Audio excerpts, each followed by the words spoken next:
एक सौभरी नाम के ऋषि थे, पानी में खड़े होकर तपस्या कर रहे थे। एक मछली और मत्स्य दोनों पानी में वो रमण कर रहे थे। अपना मछली और उसका मत्स्य, पति पत्नी मछली पानी में खेल रहे थे।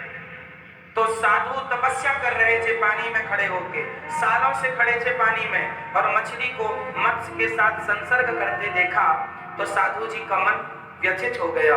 उनके मन ने कहा, काश हमारी भी पत्नी होती तो हम भी उसके साथ ऐसे नाचते कूदते झूमते।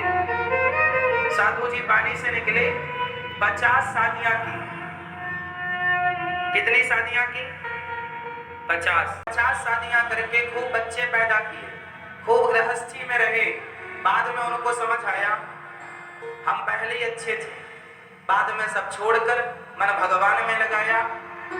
तब सौभरी ऋषि को फिर भगवत दर्शन हुआ। भगवान को पाने के लिए या तो आप डायरेक्ट आओ या इनडायरेक्ट आओ। डायरेक्ट भगवान तक पहुंच जाओ बिना गृहस्थी के, या गृहस्थी करके फिर आओ, आना वही। दोस्तों, अनिरुद्धाचार्य महाराज जी ने संगति का प्रभाव के विषय में बता रहे हैं कि एक ऋषि जो कई वर्षों से तपस्या कर रहे थे खड़े होकर पानी में, लेकिन संगति का प्रभाव उससे मछली को खिलोल करते हुए खेलते हुए जो देखने के बाद उसके मन में इच्छा जागृत होती है कि काश मेरी पत्नी होती। तो दोस्तों, गुरु महाराज यही बताना चाहता है कि संगति का प्रभाव पड़ता है। आगे आपको क्लिप में मजेदार देखने के लिए मिलेगा दोस्तों। हेलो दोस्तों, मैं अपने गुरुदेव बागेश्वर बाबा के चरणों में दंडवत प्रणाम करता हूँ। आप सभी को नमस्कार प्रणाम जोहार करता हूँ। और दोस्तों, आगे जो क्लिप मैं दिखाने वाला हूँ वो शानदार है, मजेदार है। आप क्लिप में बने रहिए। करना चाहते हैं, कितने लोग मन को वश में करना चाहते हैं बता दो हमें। सब आपका मन आपके वश में नहीं है। यदि वश में करना चाहो तो उपाय सुनो। जितासनो प्राणायाम। आप में से कितने लोग रोज एक्सरसाइज करते हैं, प्राणायाम वगैरह करते हैं? कितने लोग एक्सरसाइज करते हैं? हाथ उठा लो। नहीं, मैं आप नहीं करते कुछ, आप कुछ नहीं करती तभी मोटी हो।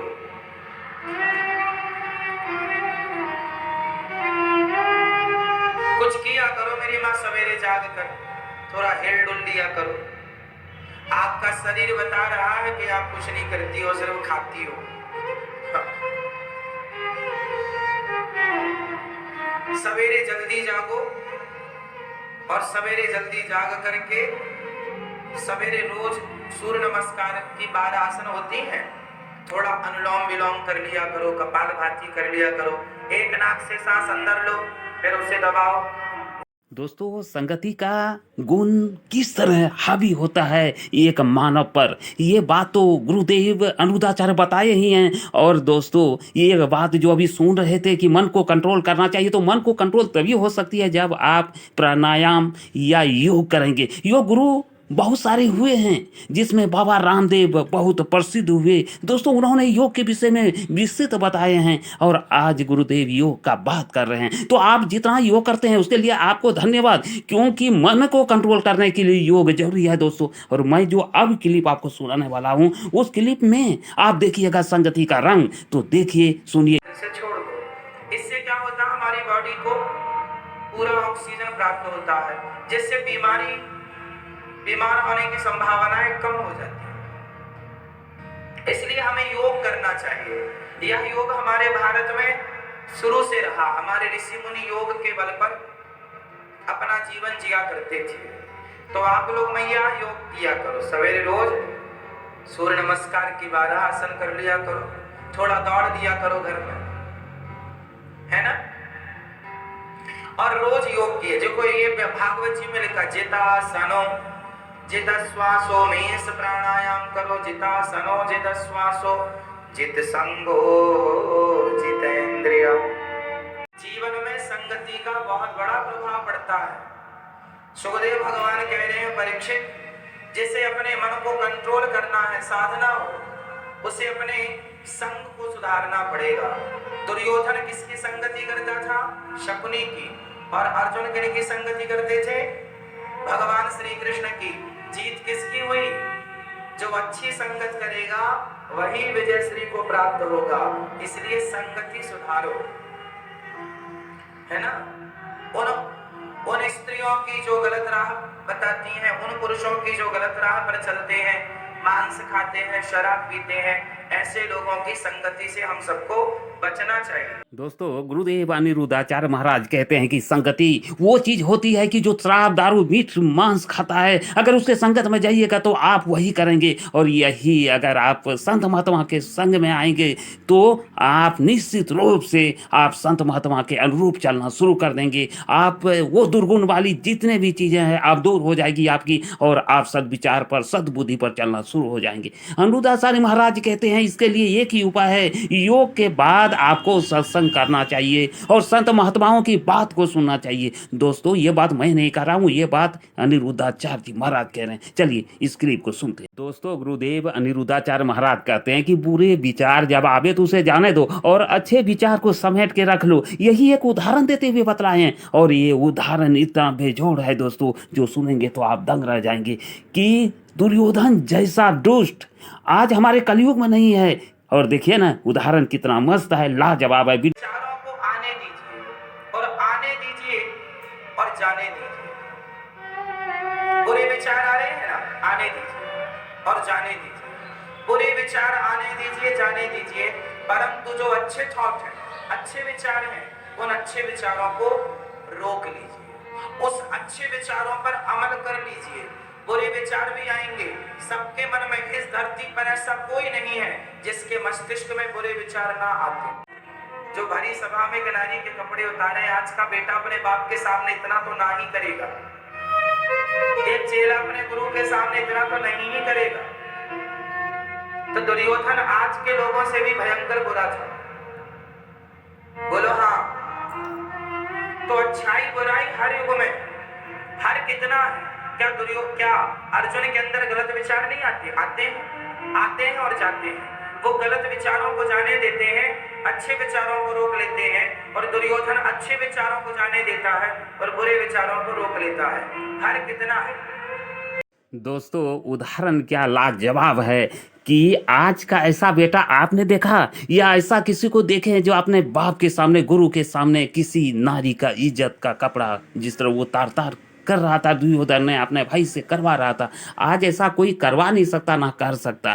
तो द्वापर युग जो है आज कल युग से ज्यादा बुराई थी, ये हमारे गुरुदेव कहना चाहता है। और दोस्तों, आज की क्लिप मजेदार है तो हम निवेदन करेंगे कि आप पूरे वीडियो को देखिए। इसलिए हम कहते हैं रोज सत्संग किया करो, 2:30 बजे से 6 बजे तक रोज ये दास आपको कथा सुनाने आता है, कभी आपके सामने तो कभी टीवी के रूप में, टीवी के द्वारा आप सुनते ही हैं। मतलब रोज आपको ये दास अनिरुद्ध कथा वर्षों से सुनाकर आपकी सेवा कर रहा। तो सत्संग कीजिए और कुसंग से बचिए। कुसंग बहुत बुरी चीज है ना। मैया चिक चिक चिक चिक क्या चल रहा है?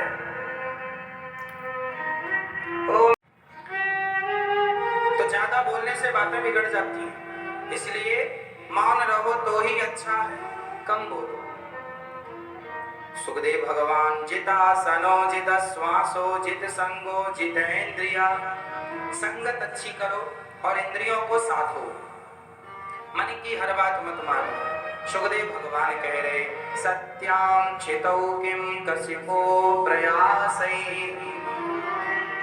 बाहौ स्वसिद्ध्येयुपबर्हणे किम सत्यञ्जलौ किम बुरुधान्यपात्र्य दिग्वल्कलादौ शति किम दुकोले।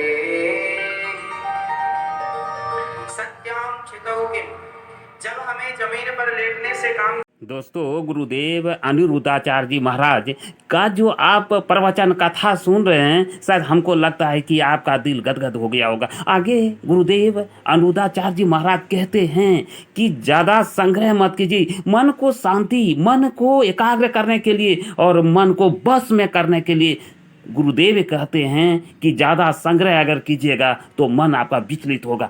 तो हेलो दोस्तों, अगर आपको वीडियो थोड़ी भी पसंद आ रही है तो हम आपसे निवेदन करना चाहेंगे कि वीडियो को लाइक कर दीजिए दोस्तों, जो हमें मोटिवेट हो। और आप दोस्तों चैनल को सब्सक्राइब कीजिए, उषा घनश्याम ब्लॉग का जो है सदस्य बनिए दोस्तों। और चलिए इस क्लिप ज्यादा संग्रह नहीं करना चाहिए, हाय हाय नहीं। आज हम लोग परेशान इसलिए हैं क्योंकि बहुत जोड़ना चाहते हैं। आप जितने लोग यहाँ बैठे हैं, भगवान ने आप सबको इतना तो दिया है कि आपकी जिंदगी गुजर जाएगी, पर आप फिर भी परेशान हैं, बच्चों के लिए जोड़ रहे हैं। जोड़ने की जरूरत नहीं है, जो है उसका सदुपयोग कीजिए। और हर इंसान, कहते हैं ना, भगवान ने पेट दिया है तो भरने की व्यवस्था भी वही करेगा। तुम परेशान ना हुआ करो, कल की प्लानिंग तो करो, पर जरूरत से ज्यादा संग्रह नहीं करना चाहिए।